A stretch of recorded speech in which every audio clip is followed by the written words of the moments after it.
et bienvenue sur ma chaîne.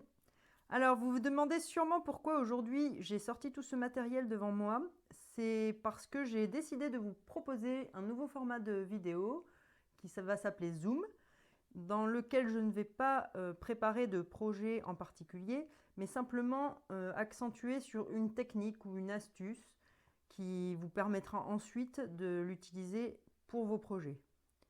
Celle d'aujourd'hui, c'est l'embossage. Donc je vais essayer d'expliquer à la fois aux débutantes mais aussi aux confirmées les différentes techniques pour embosser et les astuces que j'ai pu trouver au fur et à mesure de ma pratique. Donc si vous voulez en savoir plus sur l'embossage, suivez-moi. Alors l'embossage, qu'est-ce que c'est? En fait, l'embossage, il sert à mettre en relief un tamponnage que l'on a effectué. Effectivement, je ne sais pas si vous verrez bien le rendu ici, mais une fois que c'est embossé, les lettres en fait sont en relief. Et en plus là, elles ont un brillant parce qu'on a choisi une poudre à embosser dorée. Alors comment on procède pour obtenir ça? En fait, il faut utiliser une encre qui s'appelle la Versamark, qui n'est pas vraiment une encre comme classique comme les autres parce qu'elle a un pouvoir très collant, c'est presque une colle. Et surtout, elle sèche très lentement, ce qui va nous permettre ensuite d'utiliser le matériel nécessaire pour pouvoir embosser le tamponnage. Donc pour embosser, il vous faut cette encre-là. Il va vous falloir de la poudre à embosser. Donc dans le catalogue, il y en a 9 types. Celle-ci est de couleur cuivre, mais il en existe de la blanche, de la transparente, de la noire, avec des paillettes, de la dorée et de l'argenté même. Et il faudra aussi ce petit outil bizarre qu'on appelle un coussin à embosser. Et je vais vous montrer tout de suite à quoi il sert. Donc, comment est-ce que l'on procède? En fait, on va prendre son papier, un tampon de notre choix, et la fameuse encre colle Versamark.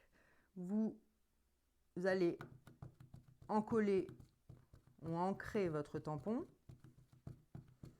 Mais avant de le tamponner sur le papier, vous allez passer ce coussin parce qu'il va déposer une sorte de petite pellicule de poudre qui va vous permettre de faire en sorte qu'il n'y ait plus d'électricité statique ou que si vous avez touché le papier avec vos doigts, il n'y ait pas le gras qu'on a toujours un peu sur les doigts, ne vienne pas lui aussi attirer la poudre quand vous la verserez dessus. Donc en fait, il empêche les bavures qui pourraient venir du fait des traces qui peuvent exister sur le papier. Et ensuite, vous tamponnez votre motif. Alors là, j'ai choisi un papier blanc, donc on ne voit presque pas le motif apparaître. Mais par exemple, sur un papier de couleur, si je fais la même chose sur un papier de couleur, je vais prendre ce morceau-là.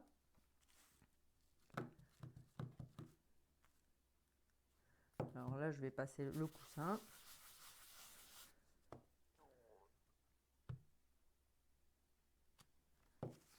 Mais du coup, vous voyez apparaître en ton sur ton votre motif. Ça peut s'arrêter là et être l'effet que vous cherchez. Mais ça, ce n'est pas de l'embossage, c'est juste du tamponnage ton sur ton. Pour finir d'embosser, une fois que vous avez tamponné votre motif, vous allez y ajouter de la poudre. Donc, je vais prendre la poudre au hasard, la poudre à embosser cuivre. Et ce que je fais dans ces cas-là, parce que la poudre sinon va s'étaler partout, c'est que j'installe sous mon papier une simple feuille de papier d'imprimante pliée en deux. Et vous allez voir pourquoi, car je récupérerai mieux ensuite ma poudre. Vous versez de la poudre, il y en a beaucoup qui est tombé là, dessus. On tapote légèrement et vous voyez que votre oiseau apparaît, la poudre est dessus. Mais là, il ne faut pas y toucher parce que pour l'instant, elle n'est pas fixée. Donc, le principe de récupérer, c'était celui-ci. Et vous n'avez plus ensuite qu'à verser votre poudre. une fois que vous avez mis votre poudre sur votre tamponnage, vous allez utiliser cet outil-là. Donc ça s'appelle un pistolet chauffant ou un heat gun en anglais, qui va vous permettre, en le passant dessus comme un sèche-cheveux, de faire fondre la poudre que vous avez mis et de créer l'embossage.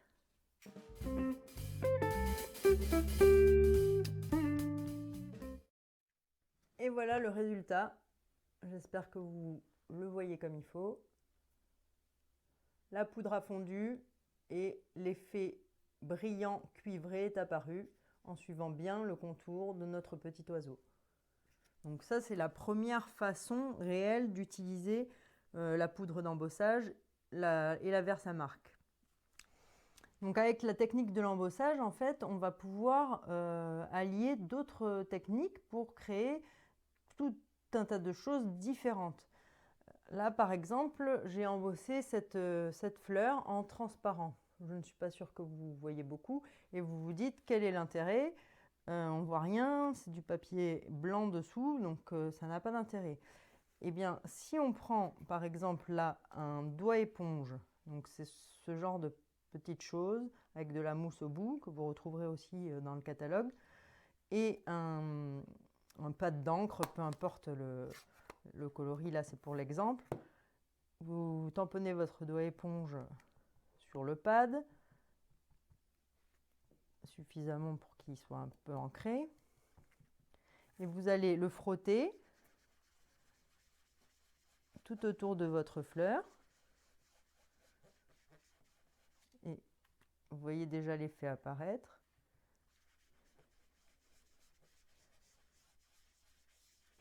Et elle ressort en transparence.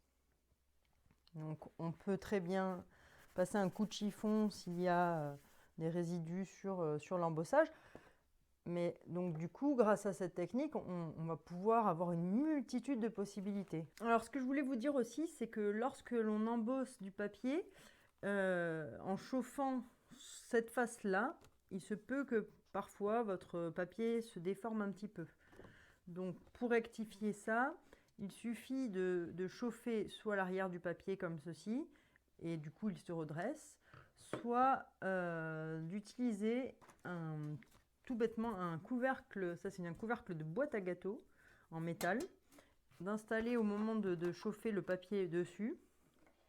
Et en fait, le pistolet chauffant va aussi chauffer le métal et du coup chauffer l'arrière de votre papier. Donc ça limite la déformation. C'est pas magique, mais il y a quand même beaucoup de mieux. La dernière chose que je voulais vous dire, c'est que parfois, quand on tamponne un motif et on veut l'embosser, mais pas forcément de cette couleur-là. Dans le catalogue, il y a 8 couleurs. Il est possible qu'il n'y ait pas la couleur que vous souhaitiez, vous, pour votre embossage.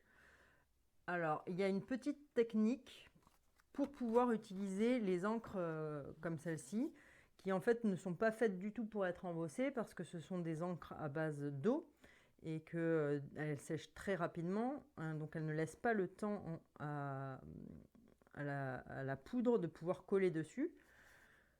Mais on peut filouter un petit peu pour réussir à embosser cette couleur-là en particulier, par exemple. Vous pourrez embosser n'importe quelle couleur des pâtes d'encre que vous avez chez vous.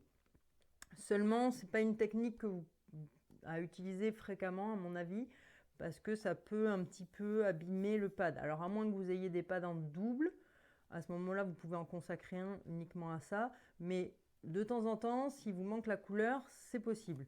Donc, je vais vous montrer comment procéder. Alors, de nouveau, un petit coup de coussin. On va utiliser la Versamark et notre encre classique. Donc, vous commencez par tamponner à la Versamark votre tampon. Et ensuite, alors moi j'utilise un coin spécifique, comme ça je n'abîme pas le reste, parce que la Versamark, c'est quand même collant, donc on ne sait jamais. Mais vous tamponnez de couleur. Et vous venez l'appliquer sur votre papier. Ensuite, j'utilise de la poudre embossée transparente.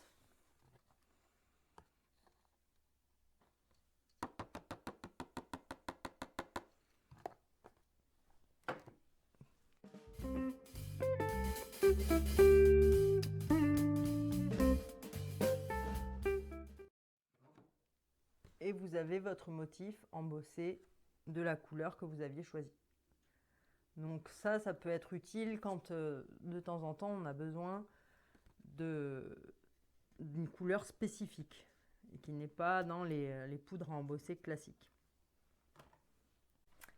Voilà, c'est tout pour aujourd'hui. J'espère que toutes ces explications vous auront été utiles, que vous pourrez les réutiliser dans vos projets. Si vous avez aimé, n'oubliez pas de me laisser un petit pouce en l'air ou de vous abonner à ma chaîne. Et moi, je vous dis à la semaine prochaine pour de nouveaux projets. À bientôt!